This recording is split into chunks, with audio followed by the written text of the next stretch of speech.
Welcome back to Therapist Uncensored. So glad you guys joined us today. And I'm Ann Kelley, and I am here in the studio with Hyeseung Song. Welcome to the show, Hyeseung.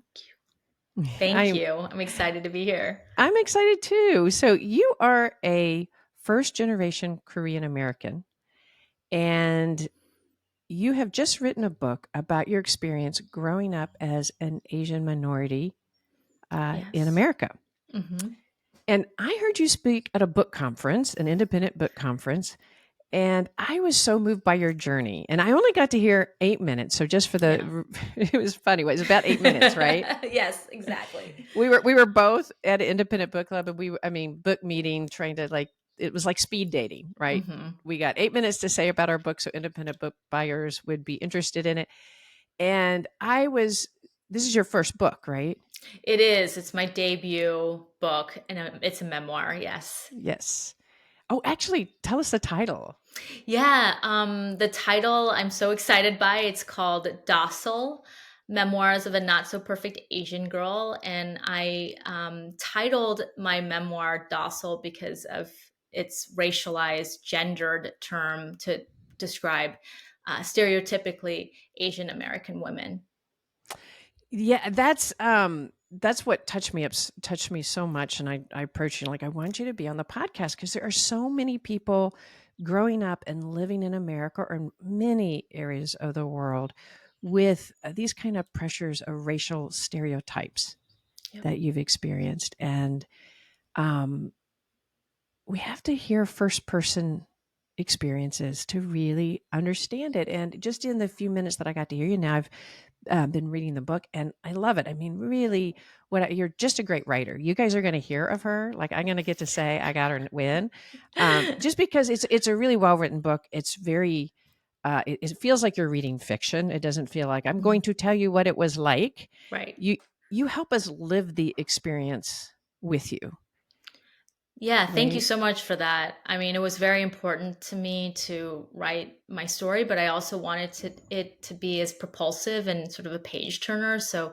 I wrote it as much of a novel as I possibly could without it really being a novel. It's a lived experience, obviously. So I love that. Thank you. That's such a huge compliment to me. Well, and Sue and I've been talking about how much we want. We can write about the experience of racialized trauma and stereotypes in our book, and we can try to talk about it on our podcast. But unless you have the lived experience, it can sometimes feel like a little bit like Charlie Brown's teacher, just wow, wow, wow, right? Right. Because we're not living the experience, and so we're very honored to have someone like you and Linda Ty and the people on our podcast who have lived the experience talking us through it, because we all have these stereotypes and then we don't even know it, and we're responding in our relationship together, Yeah. and it can so intrude Yeah. in the experience Thank of you for your relating. curiosity. I think that's hugely important to talk about, obviously, like the second order theories, but also hear from people on the ground of their own experience because we're so different. But then, obviously, it's like all the rivers are flowing into the same ocean anyway. So might as well figure out how to connect over people's particularities and specificities. Yeah, because that also gives us understanding and connection, right? Instead of Right. feeling people as more dangerous because we don't understand, or 100%. being ostracized or pushed out, or so great. So what I would love if you would is just tell us a little bit about your experience. You were born in Korea. Is that right? Yes, yes. And so yeah. I'm a first generation Korean American, and I am the eldest daughter of two parents. Obviously, my mom was a beautiful and domineering woman, and my father was very um, passionate about his American dream. He moved us from Seoul to Texas when I was about two or three in order for him to become not a millionaire, but rather a billionaire.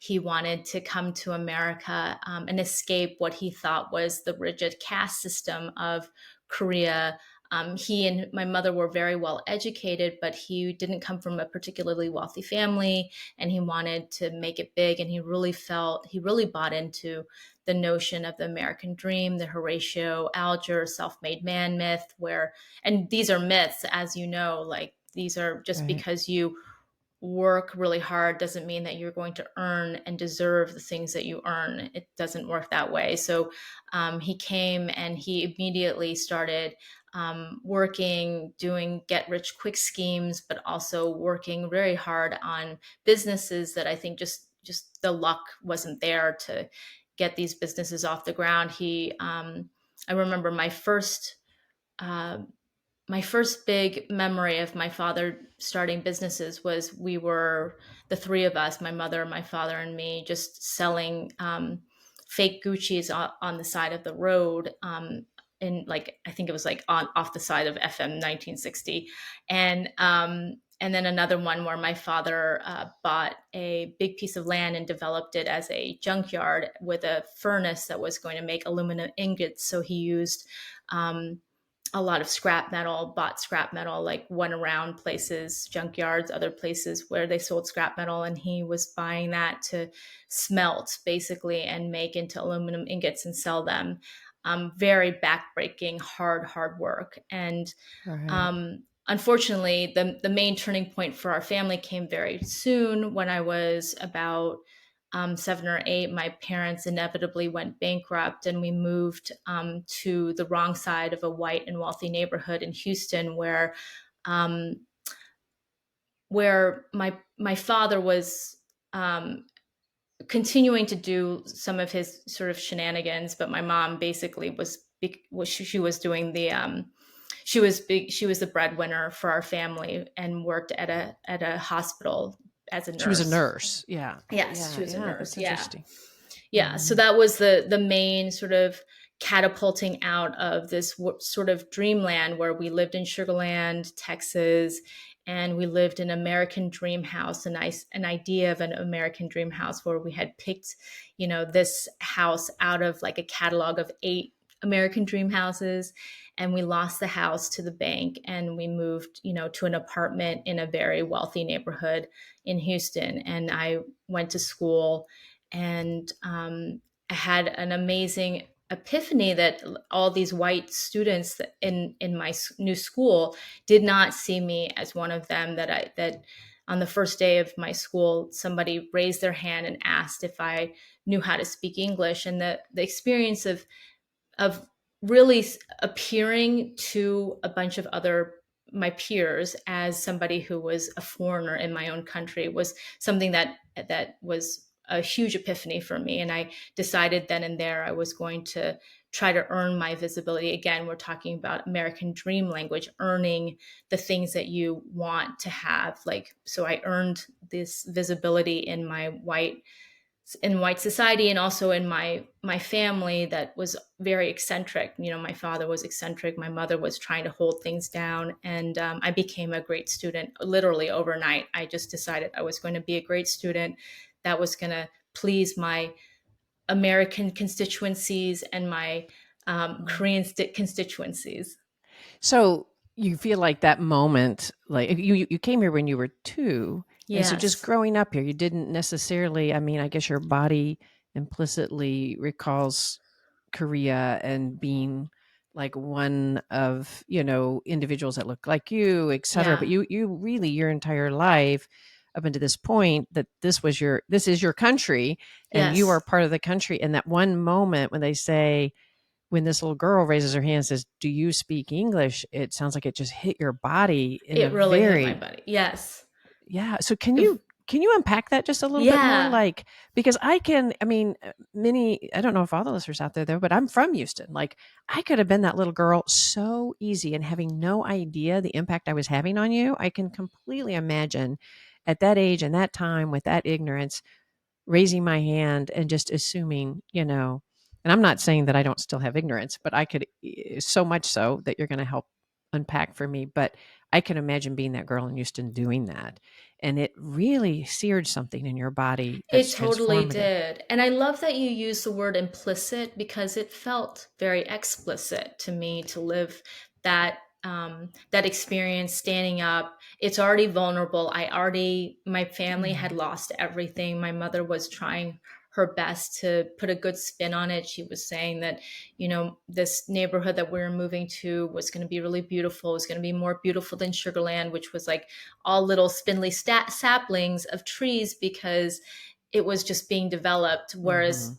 Memorial, the neighborhood I grew up in Houston, was, all the houses were going to be grand and beautiful. And Mhm. I remember going to school, and I was already I was already coming into school outside of the academic year start because bankruptcies just happen whenever. So I was coming in the middle of the year, so I was very already put in a vulnerable position where my teacher was asking me to introduce myself in front of everybody who had already become friends over the course of the year. And I just remember Ugh. the girl just raising her hand, and I think she meant well. I think she had curiosity about me. We can have Sure. curiosity about each other, but still make mistakes, right?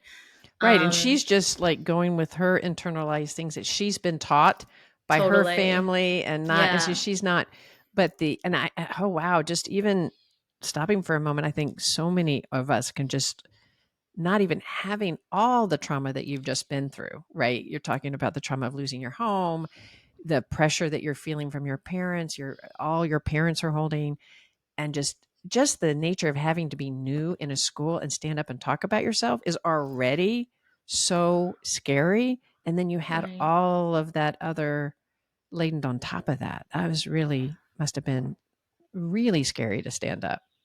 The school that I went to, there were a few, like maybe two or three Asian people, Asian students in the grade, but they were all from Japan and had come only for a couple of years, and they went to ESL. So I know that the student who asked that question was coming from a place of, well, I've seen these Mm, other Asian students because they were coming for their father's work basically in America, and then they would go back, and they didn't assimilate very much because there was the language barrier, and they always knew they were going to be temporary residents of Texas. But I was not a temporary resident. This was my home. And so I think um the student who asked the question, the girl, she was really meaning well, and was using her deductive capacity, but at the same time, like, yeah. it really hit me hard because I wasn't particularly extroverted, and to be a great student in that school, you had to be highly verbal. I wasn't particularly interested in talking that much. I was very dreamy, introverted kid when I was growing up. I was always drawing and writing stories and observing. And so it was strange to go to a school and then be told, like, explain yourself right away, and then be hit with Oh, yeah. something that was um, like a misapprehension of me, and then not immediately be able to find the resources inside of myself to parse what was going on. Obviously, I was like Mhm. 7 or 8. I was not Yeah. advanced enough to understand what was going on, but that was a memory that was seared into me from the get-go. And I think those memories happen. I mean, those people have those memories all the time. I remember, this isn't in the book, but I went on an artist residency. I'm an artist by trade. I went on an artist residency a few years ago, and a man asked me, "Your English is so good. Where did you learn how to speak it?"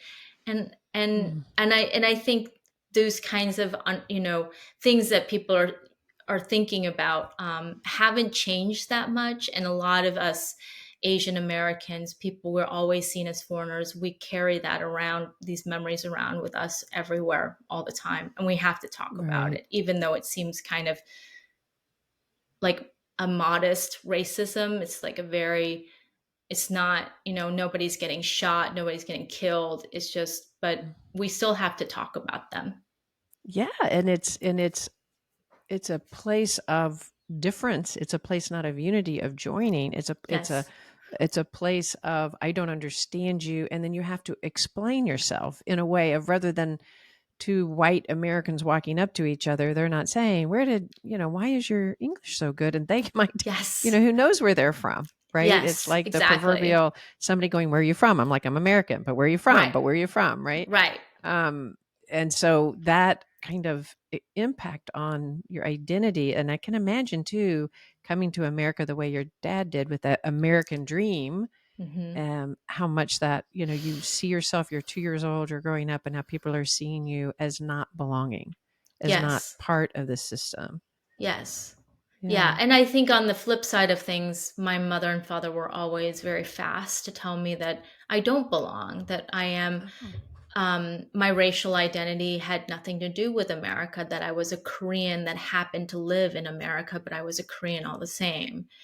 And Mhm. that took many years to deconstruct for myself and actually also oppose. I mean, I wasn't a Korean in America. Many years ago we stopped calling these things hyphenated identities, like Korean slash American, or you know Mexican slash American or something. But we just drop the hyphen, and that's what we've decided to do. That makes more sense. But um when I was younger, I really thought of myself as like just being diasporic. Like I was Korean and I Mm. happened to live in America, and my primary culture was not American; it was Korean, and that was something I disabused myself of after I lived in Korea as a 20-year-old, and realizing that I was the a kind of a third distinct thing, maybe not completely Korean, maybe not completely American, but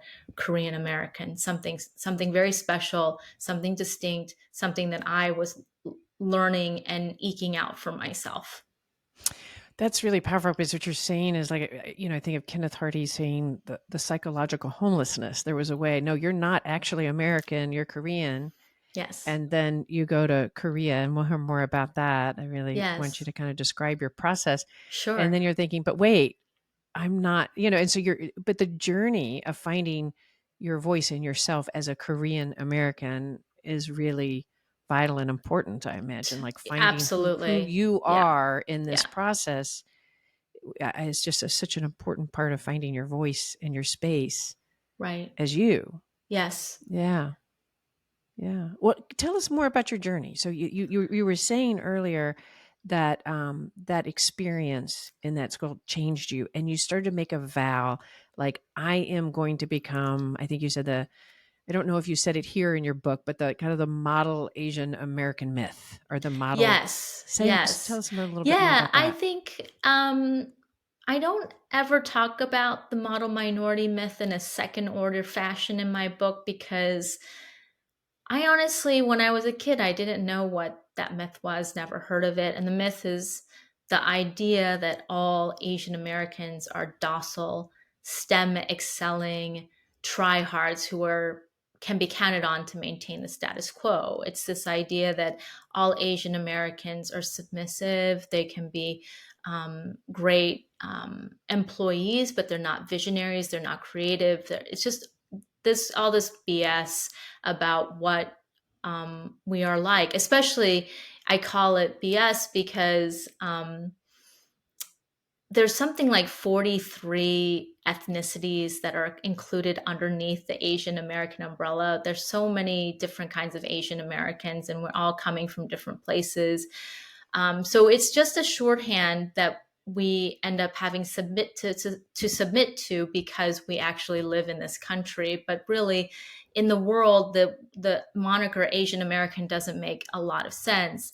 But anyways, I digress. Like I never really No, talk that's about the helpful. Oh, yeah, thank you. I mean, I never really talk about what the model minority myth is, but I know what the stereotype is implicitly. We're talking about implicit versus Hmm. explicit. Like, I know implicitly what the model minority myth expects of me. It expects that my parents are very stable, they're well to do, they're financially um, uh, doing well.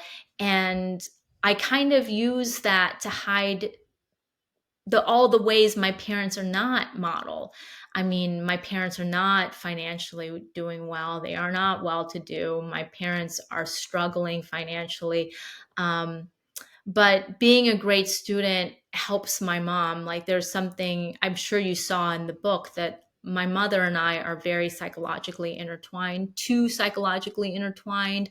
We, I have seen my mom try to assimilate, try to stabilize our family in this country that she never wanted to immigrate to. But Hmm. I try really hard to make her journey in the country a lot easier for her, you know, and I assimilate my Hmm. parents, but I also assimilate much faster than my parents. And assimilation is a form of trauma. It's like kind of leaving parts of you aside on the road so that you can come and be accepted in this new country that's really you're doing all the bowing. You're not really the culture, the larger culture isn't changing because of you. It's more like you have to change first to to be accepted into the culture. So all this I, is happening. yeah, let's unpack that a little bit more Yeah. for those that like the idea of assimilation, right? Like some people could think, well, that's good, right? You need to assimilate so that you get along with the culture, right? So the more you Right. assimilate, the better. And I can see the pressure for you to like, oh, there's so many different elements of assimilating. That's what I'm Yes. struck by, right? There's Yes.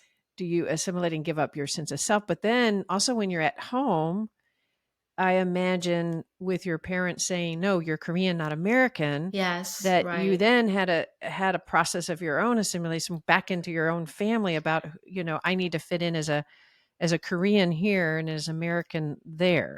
Yes.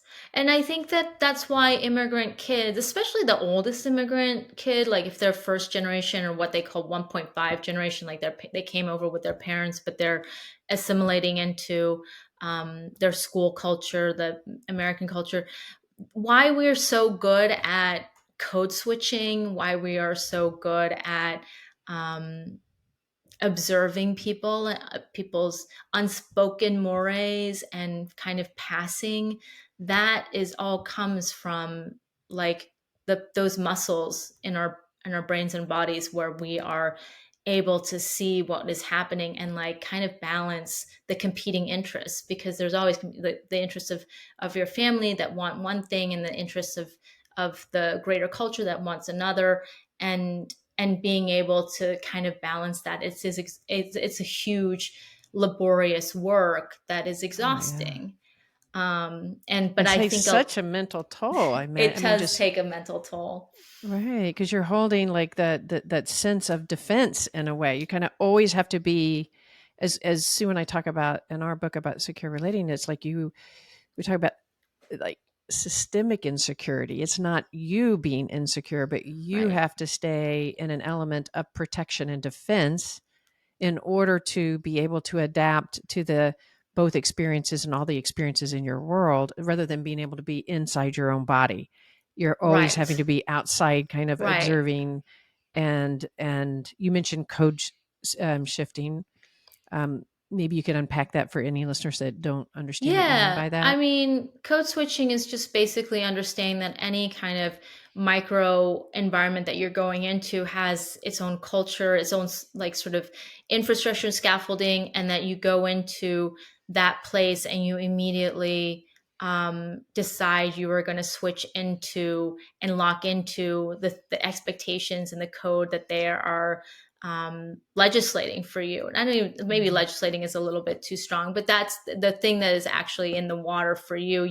You already are so good at sniffing it out. And that, I think that's the thing that immigrant children are very good at understanding. And because I think they are sort of, that's, I don't know. I mean, maybe you can tell me, is it the limbic system? I just feel like when I was growing up, like something inside of me was always a little bit inflamed. I was always a little Yes. bit raw. I was always on, um, I was always aware, a little too hyper vigilant, too hyper aware. And it was because my mom was very much struggling. I was trying to, um, you know, like work, trying to orient vis-a-vis her and what she needed, but then also try to believe in my father, who was always working very, very hard to try to be this billionaire in America.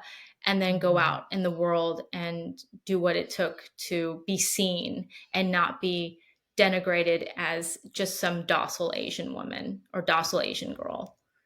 So there Mhm. was a lot of competing Yeah. interests. And I think what I'm Right. saying is, it's like I feel like I'm playing like the tiniest little violin in the world, and it's like woe is me, but it's like the story that I'm telling is so universal. Like, people have lived this experience. I mean, the book isn't out yet, and already a few people, several, I don't know, hundreds of people have read it, maybe advanced copies, and everybody who, even people who are not Asian American, Right. have felt this hypervigilance of going out in the world if they're an immigrant, or maybe they're Asian American, or they're a female, or whatever. And it's all, our body is dealing with it all the same way, but like the fodder that goes into the body is something a little bit different. Oh my gosh. As you are talking about the lived experience, about what we talk about, which is what makes it so touching and so powerful, right? It's like you're talking about the hypervigilance in your nervous system that has to Yes. stay activated. It's adaptive, Yes. right? This is Right. not a dysfunctional aspect of you. This Right. is a very functional adaptation, but it puts you in a state of alarm, a Yeah. state of constant vigilance to Yeah. watch for in order to keep yourself safe. And it's such a, like when you said baby violin, all I could think of is how many people will help themselves see themselves more through your words and through you being able to get out there and talk about the experience. Because like you said, you grew up for so long not knowing what you were holding inside of you, Yeah. not knowing the impact on your mental health and Yeah. on the people around you and your intimacy, and that you were in this alarm state all the time. And then you Yeah. can pathologize yourself related to these. And honestly, it's so easy for us as therapists, right, to come in and think of you as an individual and what's going on inside you, and maybe talk about your insecurity, your vigilance, without incorporating the system and without. Wow. Yeah. I mean, it's amazing to hear you break it down like that, because um like, even as I learned more about myself and read more about um just read more books about the nervous system, started therapy, that kind of thing. It was interesting to look back and realize that there were signals that were going off, that there were alarm bells that I was just too deaf to hear. Um, Mm, and but it took it we had to progress to the state of complete and total, like, you know fire alarm going off, because, as I ended up in the hospital. Like, all of this model minority stuff worked well until, I went to Princeton, I went to Harvard Law School, I went to Harvard Graduate School, and all of that went really, really well, until one day, I wake up in a psychiatric hospital, having mhm. survived a suicide attempt. All of those sort of breadcrumbs that my body was trying to tell me, and show me over the course of, several years, um, bouts of mania, bouts of depression. I mean, I don't think I went to the bathroom more than once a month for most of my life Mm. up until then, because I just was never feeling safe and okay in my body to, like, actually have my body do the things that it's supposed to do, like go to the bathroom. Yeah, so um it's staying in a locked, like that it, was what happens yeah. for all of us, right? When we're in an alarm state, our nervous system shuts down to protect us, and yet that's supposed to be a moment in time, and you experience a lifetime of these threats, but externally presenting as this high achieving Yes. Asian American girl that is just like Yes. following the stereotype, right, Totally. of the Yes. dutiful daughter and the successful, smart woman that gets into Princeton, that gets into Harvard. That took a lot of work, and then a lot of basically, um, like an internal sense of I guess the thing I'm thinking about is like the assault on your sense of self Yeah. that's happening, but you're ignoring.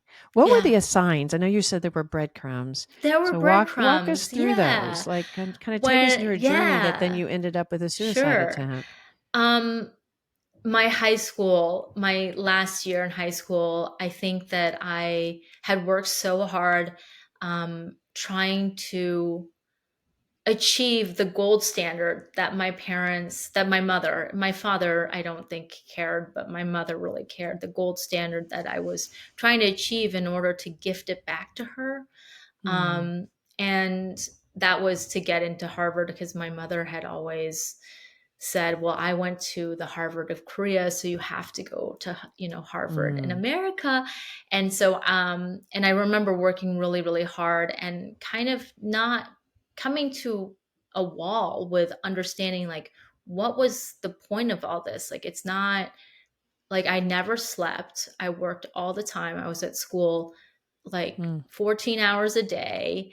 And I remember getting waitlisted from Harvard early, which just meant that it was going to, the decision was going to be the regular decision. And so I was very disappointed about that. But I was also kind of like, who cares? I don't, this isn't really my dream. And I remember, um, which was a big deal for someone like me in school, I ended up stopping going to school. I just played truant. I cut classes. I stopped going, and I went into the movie theater and I watched the same movie over and over every single day. Like I would go to see like 2 or 3 matinees um, every day, and then I would go. Could you, Hasten, just in case Yeah. that didn't come through, Mhm. it had a block, and I'm not sure if it was internet or not. Oh, So I just okay. want you to kind of say that part about Yeah. it may not have stopped. The thing that you stopped on is that you were telling us that you dropped out of that you Yeah. started avoiding Hmm. school, Yeah. and I was gonna and I was so you started avoiding school. And I was gonna say so that and that was so much not who you had been, Yes. Right. right? Like there was like this sense of like just rebellion happening almost in your body. Would you say? It was rebellion and exhaustion. And exhaustion. Yeah, I started I stopped going to school. I That was a really big deal for someone like me who spent something like 16 hours in school every single day doing extracurricular Mm. activities, going to classes, and then doing more extracurricular activities in the afternoon and evening. And I just would go to the movie theater on Westheimer and watch like the same movie over and over, like 3 matinees a day. And then I would go home and I would sleep, which I had never done in my life. I had never slept Mm. in my life. My father wasn't a big sleeper. We were always like 3 or 4 hour a night people, and I was sleeping all the time. I had no idea I was depressed. My mother, who was Mhm. a nurse, it's interesting. Um, she only really countenanced depression if it was co-current with some kind of physical ailment. She understood that, her cancer patients had a legitimate reason to be depressed and they had a legitimate depression. But she never really understood why I was struggling so much during this time. She was like, you have so much going for you. And during this time, my father had gone back to work. And so my parents had moved to like the better side of Memorial and had like a passable address. And that was a big deal for me too. And she's like, well, we have this great house, and now you have all of your friends, and you don't have cancer, so what's the big deal? And I remember, I think she had some idea that I was skipping classes, and she asked me if I wanted to go see a therapist. And I never, I don't think she, I think I was very surprised, and I was happy that she asked me if I would want to go to see a therapist, but I never understood why she was in all of my therapy sessions. And it was, I think, because my therapist was a man.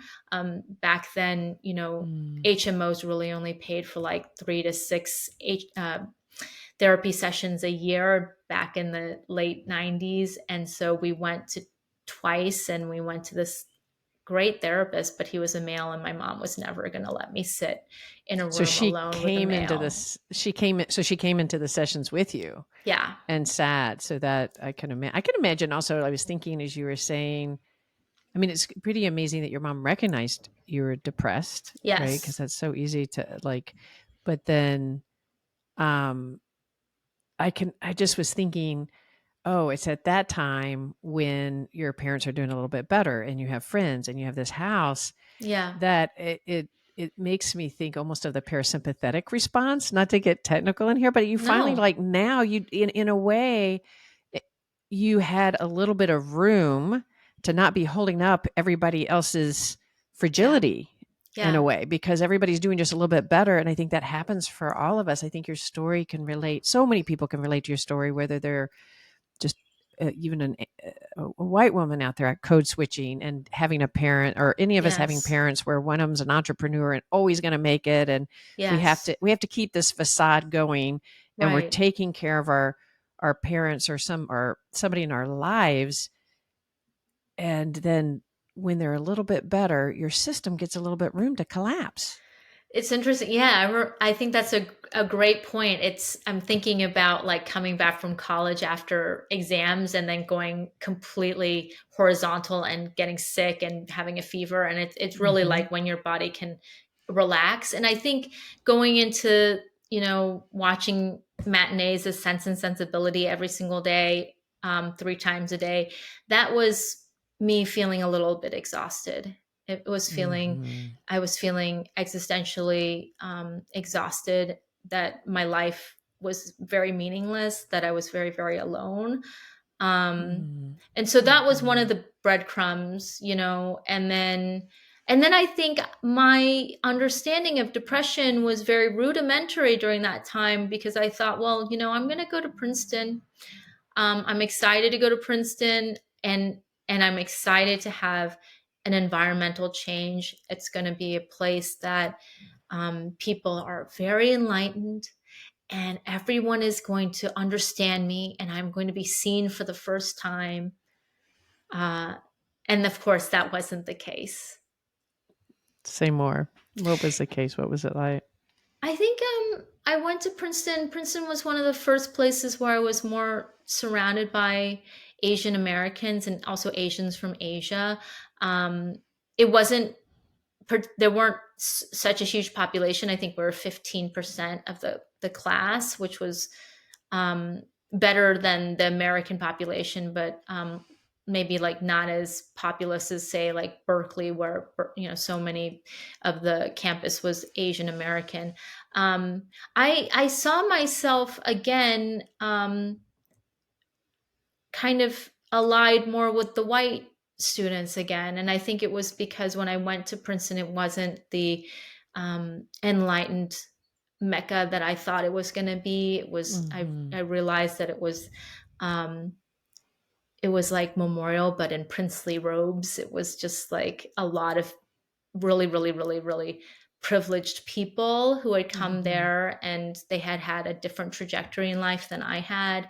And then I was afraid to, again, because I was in a place that I saw, um, warning signs everywhere. You're not going to be seen. You're going to be stereotyped, all of that, that I, again, was really basing my identity a lot on tokenism, of just being Hmm. like a lot around a lot of white people, just like at Memorial, and I'll be the only Asian person. So it took a long time. Like I ended up, I was struggling with mental health, and it's interesting to be on campuses with Asian Americans, because there's a lot of Asian American mental health issues on campus, with this amazing statistic out from 2019, where the number one cause of death among young Asian American adults ages, I think, 15 through 24, is actually suicide. So Hmm. these institutions really have to get ahead of what is happening. And I was really, when I was struggling with my mental health, I was Princeton was eschewing its in loco parentis capacity during that time, and really encouraged me to move back in with my parents, which was actually the worst place that I could possibly be to deal with my mental health. My parents sent me as a bootstrapping measure to Korea, um, and that was an interesting experience, especially for my racial identity. I remember waking up the first morning there, and I was going to go do this internship at a pharmaceutical company that my mom had set up because she knew the CEO, and just seeing everywhere on the streets and in the buildings, in the windows on the buses, Koreans. I just had never really, it just hit me like a tidal wave. And the main reckoning that I had in Asia during that time was just that I'm not a Korean in America. I'm actually some other thing. I'm not, Mm. they don't even see me as Korean in Korea. Really? So you're looking up, and you said it hit you like a tidal wave. Can Yes. you describe under that tidal wave? What were the feelings? Like, what was you look up and you see? You're so used to seeing all the primarily white faces your entire life. So Yeah. your mom sends you to Korea in a Yeah. time when you were very depressed, right? So Yes. you're really out of sorts. You can't really find your identity of belonging.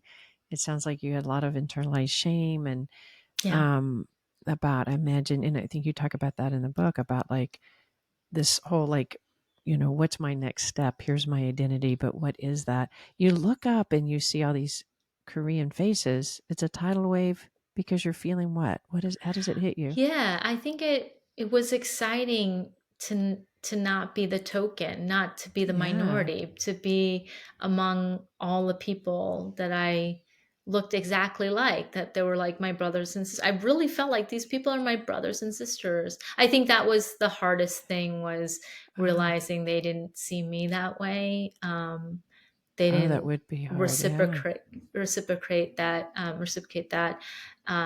They You look really, up and you're like, you yeah, see all these faces that look like you. And I also can imagine, I think that it's like, oh, wow, I didn't know what I was missing. Sometimes you don't know what you're missing until you see it. We're so totally. used to looking, and then you go, and all of a sudden there's all these different faces, and it startles us, oh my gosh, but for you, you haven't known probably that you had been, oh, that, I mean, I guess you did know. I don't mean to demean your process, but to really know at a body felt level that you had never looked out and saw a sea of people looking back that felt familiar to you, that felt like you, that you were no longer the token. Yeah, it was amazing, but I think in the end it was very hard to feel rejected by I imagine. those people that I felt like were my brothers and sisters. And then Korea was going through its own existential reckoning during that time, because I went right as the beginning of the Asian financial crisis, where a lot of articles were written about the fact that Koreans had failed. They had failed this great experiment of becoming like super industrialized, and they were really, and it was funny how it really paralleled my own experience of like my own introspection, my own reckoning. But I think Korea, I don't know how much of it has changed now. Like my husband and I just went there in May for a couple of weeks and had a great time just being tourists. But, it's hard to, I mean, I didn't call my family during that time, that trip that we just took, because I think I'm not sure. I feel still very complicated whether or not Hmm. my family still sees me in the way that I want to be seen. And but I felt like when I came back Hmm. on the plane when I was 20, and coming back to Princeton, coming back to America, very grateful for the trials that I had gone through, and there are other trials that readers will figure out when they will read about, when they read Docile, that there were other things that I had gone through. But I was very grateful for that year that I spent in Korea, because when I came back to America, I was much more. I think I decided I was going to take my own racial identity and the composition of it under my own control. That's powerful. Hmm. That was like, it was about, you had to go through the painful rejection of, I don't fit in here. either. either. Yeah, Either. exactly. Yeah, Yeah, yeah. And yeah, then on the plane, you come back and there's this sense of making room for self. Like instead of absolutely. defending yourself in both places, right? Yeah, Like this racial tendency that you have to defend yourself and you're always yeah, in a defense, whether you're defending who you are as an American or who you yeah. are as a Korean. You came home, that journey was so powerful that Yeah, and I you're was going going to to identify yourself. You're going to say more, say more. yeah, no, I was just agreeing with you, and I love that the way you put it. And then I was going to actually make it as comfortable for me as possible because I had suffered already a lot to Hmm. try to hold um, in balance these two different different identities, and I was going to try to synthesize in a way that was easier for me, easier for my own experience of living it. And I didn't care what other people were going to say because oh that's contradictory or that's inconsistent. I wasn't going to worry about it. Cuz Yeah. I because basically because I wanted to make sure that I came first. Yeah. How did you find that strength? I mean, what helped you, do you think, to like have that resolution and that ability to hold yourself in time and I space? think I'm still working on it actually, and Yeah. I mean, I think that it's a great question. Like, I sound much more resolute than I actually practice Mm. every single day because it's still a work in progress. Sure. Um, I mean, that was when I was 20 and I'm 46 now, so it's been like 26 years of working on Hmm. it, but I don't know. I remember coming back to Princeton and trying harder with my Asian American friends, watching my relationships and interactions with them from a place of um, less worry and anxiety and more of like calm interrogation and also curiosity, and that was Mm. a good thing. But it takes a long time because the environment, especially the political environment, tends to want us not to have a collaborative experience as Asian Americans. You know, I think it works really well for capitalism and white supremacy for us not to be good friends with each other, right? Mm. Um, Instead, what we have to do is like continue to have experience Asian American joy and Asian American collaboration. And I'm talking mostly about like, you know, you see the flip side of all of this, like the violent side of all of this through anti-API violence that happened during the pandemic and right after the pandemic. And really the answer to all of that is to advocate and I think I said earlier that a lot of these issues are still the same right now. People are dealing with um, micro and macro aggressions and race and racism. But Yeah. basically, the answer is given to us by actually 20s and 20 30 year olds who are out there doing a lot of advocacy and celebrating their Asian American friendships, their Asian American relationships. And that's something that like my generation, I think we were slower to do, but we are definitely um, taking a note from the younger generation, which is fabulous. Well, your generation set the stage. You know what I'm Yes. saying? Like, I always like to Yes. remember that in Yes. each generation, the things that you went through, the things that you held, and being able to come and speak to it, it set the stage for the younger generation, and then the younger Yes. Thank generation you is for doing. reminding me that. Yeah, you said that's so important. It's because it's so easy for us to reflect back. I think of that as, like, I love the young voices out there Yeah. that are trying to celebrate being gay, trying to celebrate, you know, and being able to be non-binary, to being Yeah. able to the BIPOC population, the BIPOC groups, being able to just have their voice and be proud, and Yeah. to have a sense of dignity of who you are. That we get away from having to defend ourselves. Oh, we are good Americans because let us show you. It's like, no, we are who we are. We don't have to identify as what the mainstream culture says is the valuable culture, right? We Right. can we can identify our culture and be proud of it and live in it Yes. and grow unity. And you set the stage for the younger ones to come. Thank you for that reminder. I'm always looking at that generation and feeling they're doing so much more. But you're right, Mhm. like they're standing on our shoulders a little bit, right?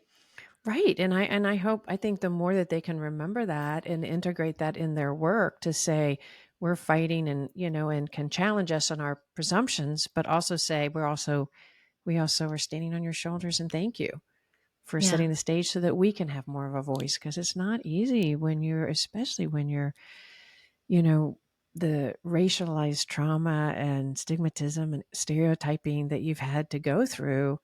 And yet you stood in and you came back and like, I'm going to stand in my sense of self of who I am. I am a Yeah. Korean American. I'm not, that is my identity. And I know you're so much more. That's not you're an artist, you're a writer. Yeah.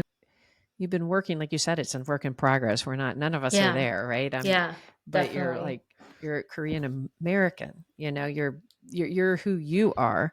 And Hmm. that's not all you're an artist, you're a writer, Yes. Yes. there are these other identities that you get to live in, especially as you begin to find yourself and not live in the racialized stereotype, Right. or going through the journey of living in defense of the racialized stereotype, right? I am not this, you know. Right. And I feel like you really bring the reader through in the book about what that's like to actually embody who you are now. Thank you. I appreciate that. And I think I hope readers appreciate sort of um the narrative arc. I mean, coming out after there's a whole story about the mental health piece and like why. I mean, it's funny because if I had tried to write a novel, I would have loved to have done something mathematically elegant where we have one hospitalization and I'm cured, I never have to go to the hospital ever again. But again, to your point about people being a work in progress, like there's Hmm. a whole journey about the mental health piece, about um, culturally competent mental health care that everybody deserves, especially Asian Americans.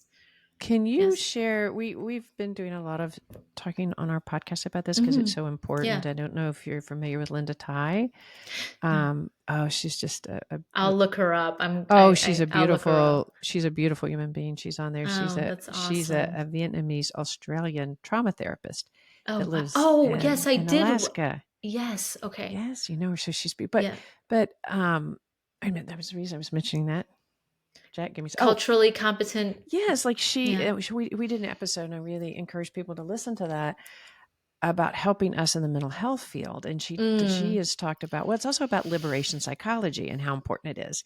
But we can use that word, liberation psychology, and it carries some. But if you really stop to think, and she walks us through that, like traditional psychology says, what is wrong with you, you know, and then trauma informed psychology talks about what's happened to you, and then culturally informed psychology is yeah. what's happened to your people. Yeah. And then liberation, which I think is so important, what you're talking about is what continues to happen to your people, right? And what continues to happen? What is your continued experience, even with who you've been able to, the identity you've been able to really land in, it's still, you have to go to a party and shake hands and people ask you, Right. you know, your English is so good. Where did you learn it? Yeah. Like this Right. place that Right. distances instead of joins. Right. I love Yeah. that strata that you just pointed out. That's incredible because yeah, the I think we're still talking about the penultimate stratum, the culturally Yeah. competent care, because even now it's so hard for people to get culturally competent care, like care that is sensitive to and understanding informed of what you are actually going through as a person of your culture.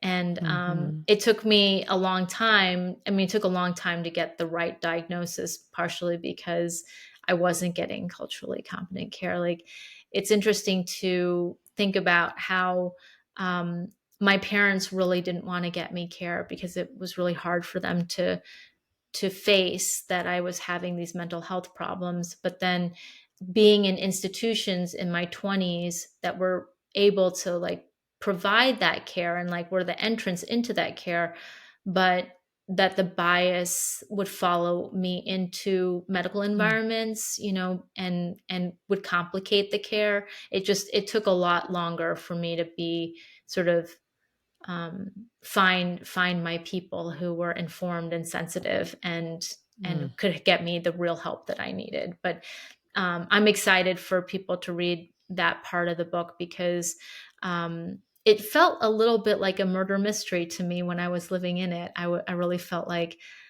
there's a mystery here, and I don't know what the answer who's what the answer of this murder mystery is. It really felt like Interesting. that. Yeah. I can imagine.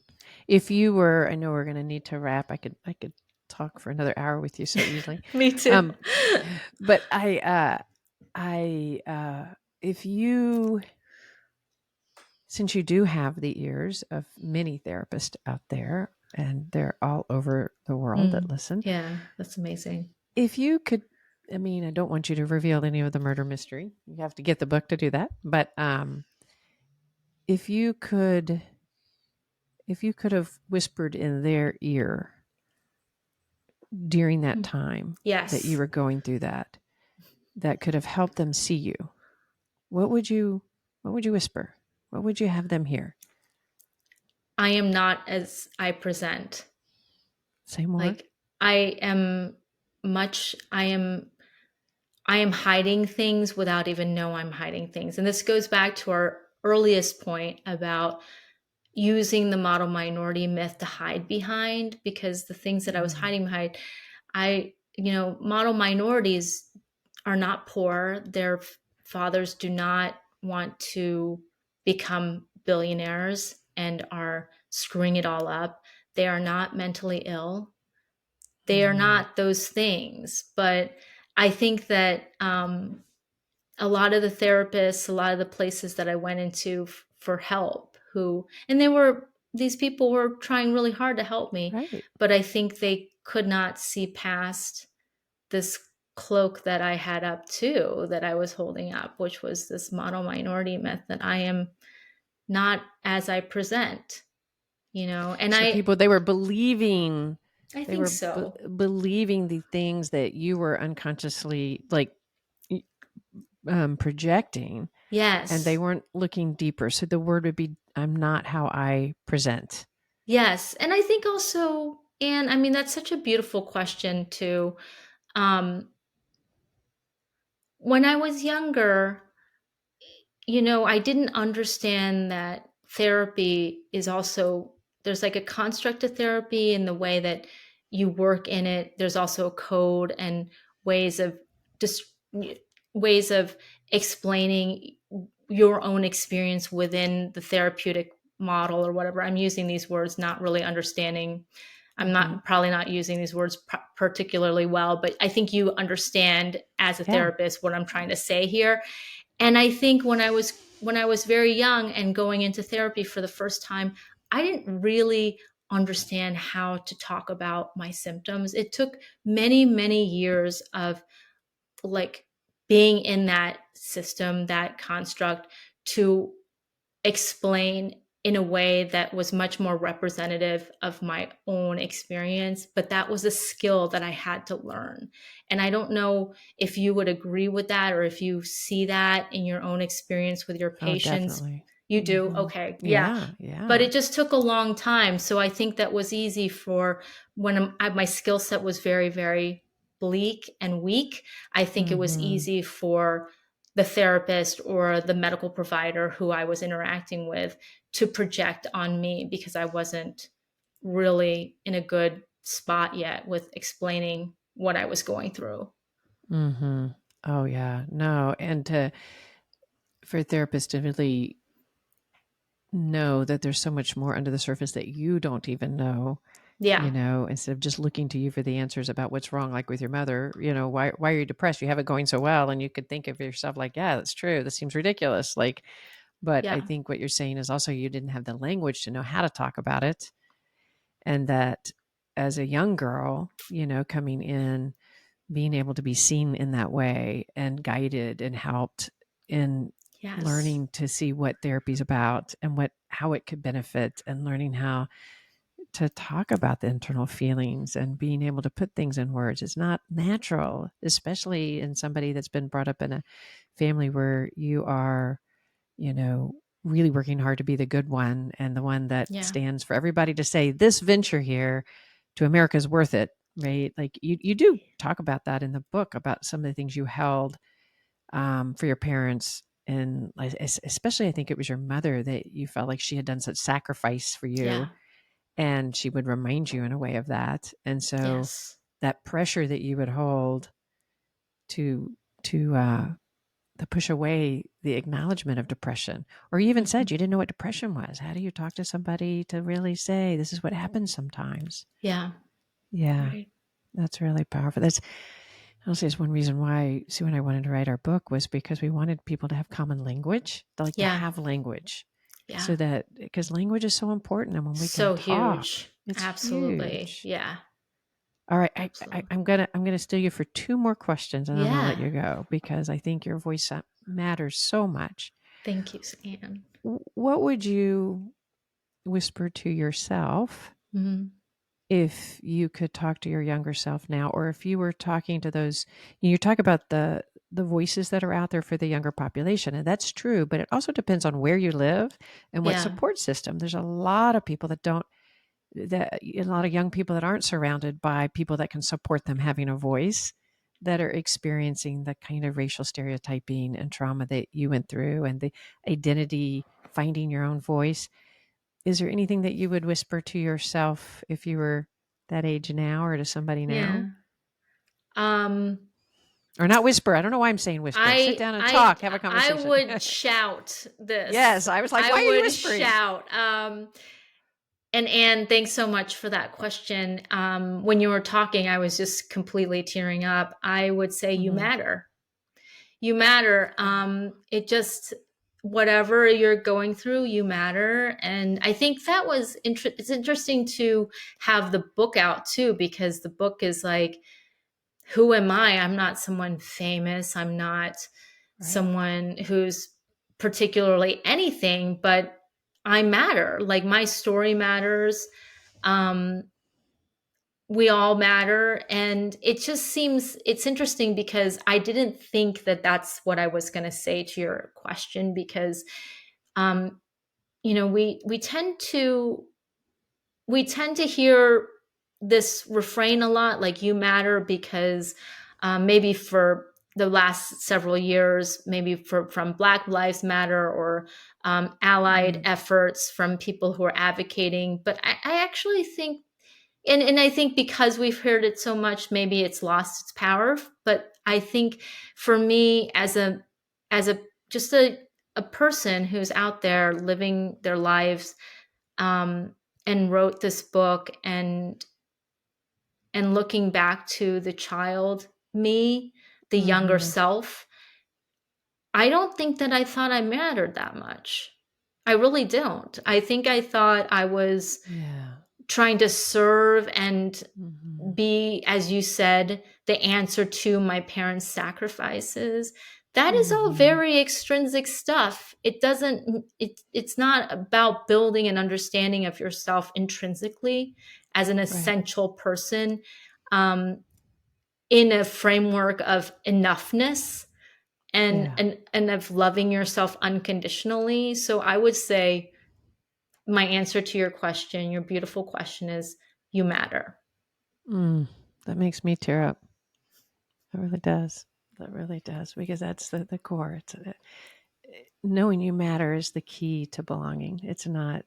It's just knowing that you're valued, that you really, really matter, and that you're valued. Helps you feel part of this system. Helps you feel Yeah. part of things. Yeah. And for us in our community, being able to express that to all of those that are have some kind of identity that's different from us, Right. that make us feel defensive and separateness, Right. but the sense that we matter to each other and that you matter is just, a message that I hope I hope that I know it is. It's hitting people out there as they hear it. Thanks, Anne. Now I'm almost hesitant to ask this last question, but since I Okay. said since I said Yeah. two questions, and there's going to be somebody out there if I don't, they're going to say she said two She questions. said two questions. What would you say to someone like me Mm-hmm. walking in to a party or to a situation, meeting somebody like Yeah. you? Yeah. Um, what would you like that could do the faux pas that could like, or that are Yeah. scared? I mean, here's the other element of, I think we've been talking a lot about sometimes our fear of making a mistake Yeah. makes us then anxious to approach and have authentic connections, et cetera. Is there Yeah. anything you would whisper to somebody like me, or again, yell that you I can think of? don't, yeah, I don't, it's a great question. I don't think of myself as getting angry with people who approach me with real curiosity and Hmm. intention to connect. It's interesting because Prachi Gupta, who wrote They Called Us Exceptional, she talks about the difference between belonging on the one hand and connection on the other. And when we're younger, we want to belong anywhere. Wherever Mm. we are, we're just afraid. So we want to belong anywhere. And then as we get older, we try to see each other in a very informed way, in a way that makes where we can appear to each other. And then Yeah. that's genuine connection. And I think that people can tell when others are approaching with the intention of genuinely connecting. And Mm. I don't usually get, I never get angry with someone when I can feel that and they make some kind of faux pas. It's just like I I just lob it back to them and say like, hey, we don't call it that, or we don't talk about it in Yeah. those terms anymore, and this is why. I don't, I try not to shame them. I give them the reason why, but I think it takes a particular intentionality, and I think yeah, I think that distinction between belonging and genuine connection is really at play here for me. Yes, I love that. And the curiosity. And if somebody Yes. approaches you with curiosity rather than establishing differences or expertise or, Expertise, and oh my gosh, yes. yes. And you know what? Totally. So I'm going to do a call back to our conversation about the young ones, which we admire. I have several of them in my house, or they've grown. I have to remember that. But what one of the things I love about what you're saying that I think our generation, or I guess I'm older than you, but our older than them generation could teach, I hope, them, is that I think to find their voice and be able to stand out and to be in defense sometimes, certain generations can overutilize shame in that process. So if you say Yes. something or do Right. something wrong, Right. there's the gotcha culture Yeah. that I think, Yeah. and let me correct that. It's not just the younger culture population. There's lots of people that end up doing gotcha. So I don't want to highlight just the younger population, but I do think there is a lot of gotcha there, and that says I'm different, and I see this and I want to call you out. That then can enable us sometimes to feel scared to make mistakes. And Mm. so Sue and I are kind of trying to do that voice out to that about, Mm. we if we have genuine curiosity and we're approaching with a deep desire for connection, like the connection is felt and it's not Yeah. false and it's authentic, Right. then it allows us to make the mistakes. And not otherwise, I might be too scared because what if I make a mistake and then I'm going to make you feel bad? And that's the worst case scenario, You have right? to make the mistakes, because Yes. once you make the mistake, and if you can make the mistake in a safe place, then you won't make the mistake later. And so it's just all about getting getting into a place of safety and understanding that like we're all well intentioned here, and that Yes. you can make the mistake and I'll tell you and I'll call you out on it, but there's no shame and there's no humiliation. And so Yes. that you can move on to another interaction with that added knowledge and wisdom. I think it's very important. I agree. I Yeah. agree. That's a mic drop. All right. Thank you so much, Hyeseung Thank Song. you, I Anne. really appreciate This it. was amazing. I'm gonna put this book. I mean, this is not the final book because I got a copy early after meeting Yes. her, but it will be on our show notes, and it Oh, comes out great. when? July 16 in Yay! Now less than 2 weeks. the Yes. truth is, there's a chance your book's already out by the time people are hearing I this. know. Yeah, Yes. yes. Okay. So July 16. July Yes. 16th. So probably while you're hearing this, it's already out there. I really encourage people to get it. It is a really interesting read, and I am so and just powerful. And I'm so appreciative that you came on the show. I feel Thank you, Anne. really moved by our conversation, and I think our listeners will so appreciate your voice.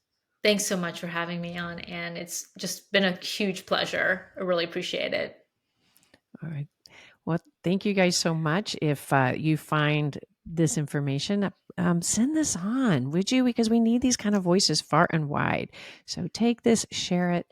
We would really appreciate rate and review. That always helps people find us. And as a matter of fact, rating and reviewing the podcast and the book out there is a really good way to support us and to support this book docile. So once you get it, rate it and review it. All right. Thanks, you guys, for joining us, and we'll see you around the bend.